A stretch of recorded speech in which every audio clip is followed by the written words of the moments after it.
I bought the small countryside home as a peaceful weekend getaway, a place to escape the noise of the capital and breathe in pine-scented air instead of politics.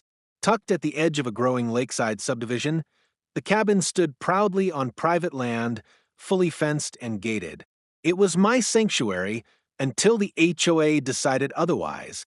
A few months after my move, I received a letter from the local homeowners association, signed, of course, by Karen Whitmore, the self-important president who treated the HOA like her personal kingdom.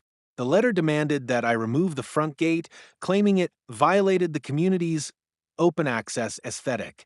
I calmly responded with documents proving my property wasn't within the HOA's jurisdiction and that the gate had been there long before the association was formed.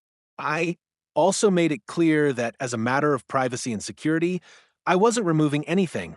They didn't like that answer. A few weeks later, while I was away attending a legislative session in the Capitol, I got a frantic call from a neighbor. "Your house, they brought in a bulldozer." I thought it was a joke. It wasn't. Karen and her cronies had hired a demolition crew. Without any court order, legal notice, or municipal involvement, they claimed emergency action under fabricated safety concerns and leveled my gate, and then my entire cabin. Gone. Flattened. Fireplace, roof, porch, all of it.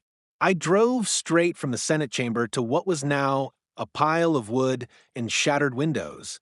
I wasn't angry. Not yet. I was calculating. Karen was there, proudly explaining to a small crowd that HOA authority overrides selfish property choices.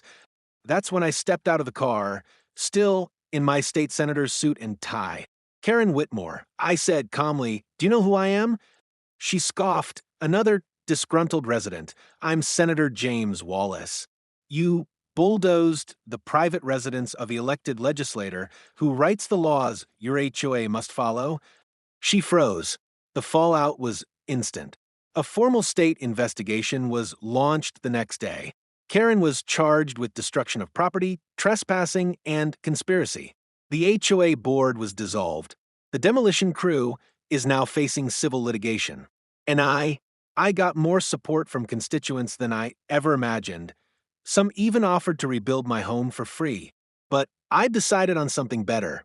In its place, I'm building a public monument titled "The Gate They Shouldn't Have Crossed." And yes, it will have very high fences.